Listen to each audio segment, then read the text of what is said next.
Intro music fades. Friends, crackling with the weight of history, and echoing with the whispers of a nation transformed, stands the Battle of Plassey.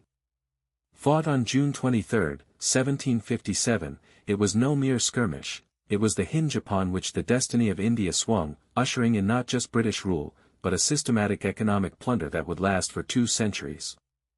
Today, we delve into Plassey's Gold, Britain's 200-year Indian drain, a critical examination for your UPSC modern Indian history preparation.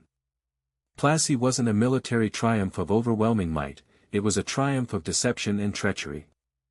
Robert Clive, the architect of British victory, bribed Mir Jafar, the commander-in-chief of Nawab Siraj-ud-Daulah of Bengal, to betray his master.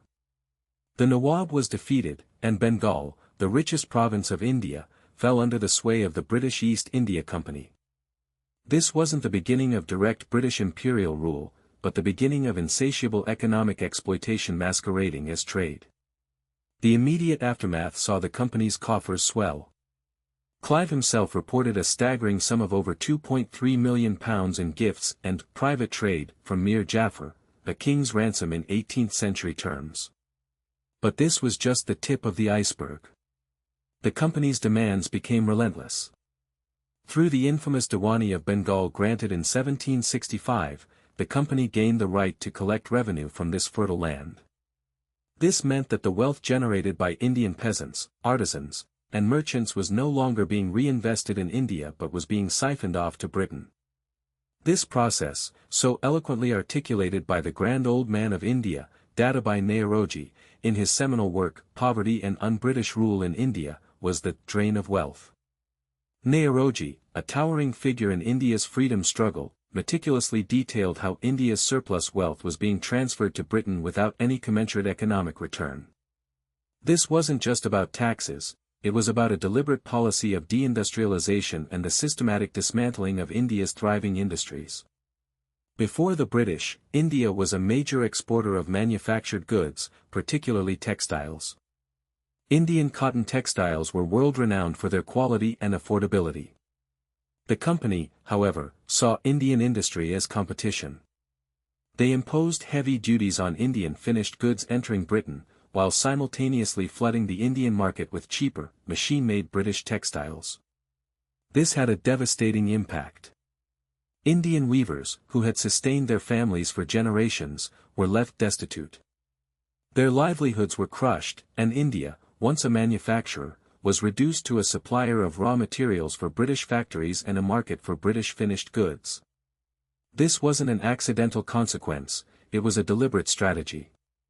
Historians like R.C. Dutt, in his The Economic History of India, painted a grim picture of how British policies actively hindered Indian industrial development.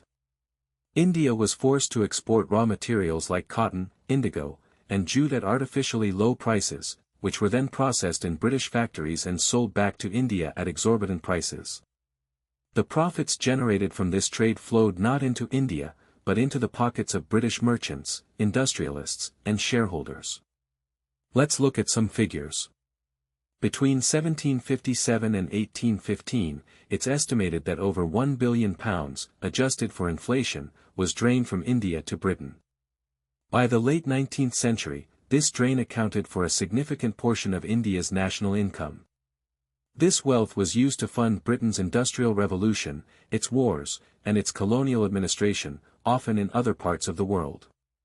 Meanwhile, India, paradoxically, became poorer. The impact on the Indian populace was catastrophic. Famines, which had occurred sporadically in pre-British India, became more frequent and devastating under British rule. This wasn't necessarily due to a complete absence of food, but the British policies prioritized the export of grain for profit, often leaving local populations with insufficient supplies.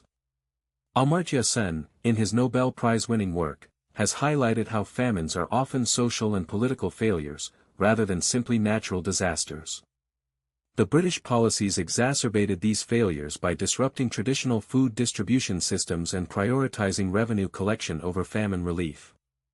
The salt tax, the opium trade, which India was forced to cultivate and export to China, leading to the Opium Wars, and the land revenue system, which placed immense pressure on peasants, were all mechanisms designed to extract wealth and maintain British economic dominance.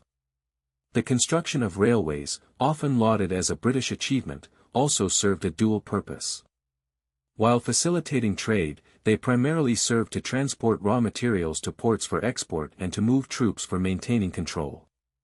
The capital for these railways often came from India itself, further deepening the drain. The drain of wealth wasn't just an economic concept, it had profound social and political implications.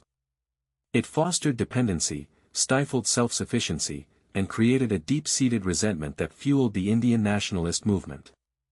The eloquent voices of Nehruji, Dutt, and countless others ignited a consciousness that challenged the legitimacy of British rule, not just on moral grounds, but on economic principles. Plassey's gold wasn't just a metaphor for the wealth looted. It represents a 200-year legacy of systematic exploitation, a testament to how economic power can be wielded to impoverish one nation for the enrichment of another. Understanding this historical drain is not merely an academic exercise, it is crucial for comprehending the deep-rooted economic disparities that persist even today, and for appreciating the immense struggle and sacrifice that went into reclaiming India's economic sovereignty. The legacy of Plassey serves as a potent reminder of the enduring importance of national self-reliance and economic justice. Outro music fades in.